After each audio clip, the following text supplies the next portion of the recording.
credit cards are broken by design. The most fundamental way in which a credit card is broken is the fact that every time I buy something with a merchant, what I'm giving them is the credentials to draw money from my account. So I'm giving them the secret keys to every merchant I interact with. And the more you use your card, the more you give your secret keys to every merchant. They then store them and build giant databases with 50 or 60 million of the secret access codes to everybody's credit accounts. And then they act with surprise and shock and dismay when a hacker comes along and steals all 60 million credit cards out of their super secret database.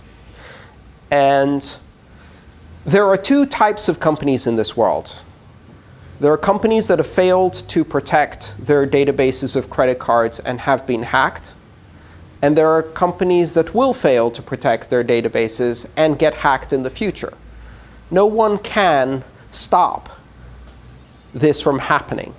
If you put everybody's access credentials in a single database, it will get stolen. Simple as that. People will always find a way.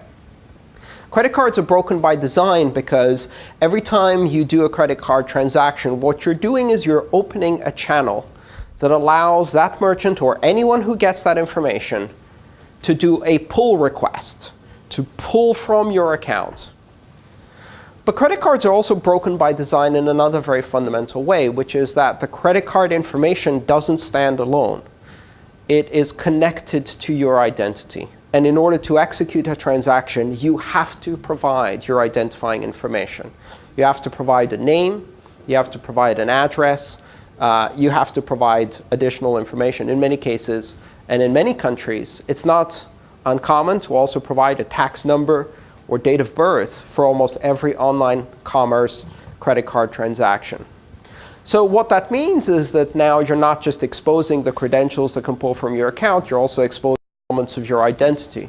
Elements that, when enough of them are collected, you are now a victim of identity theft. And so credit cards expose you both to theft and identity theft every time you use them. It's really difficult to see the comparison for people who don't understand Bitcoin and to understand that Bitcoin transactions have no identity on them by design. And that is not a problem, that is a feature.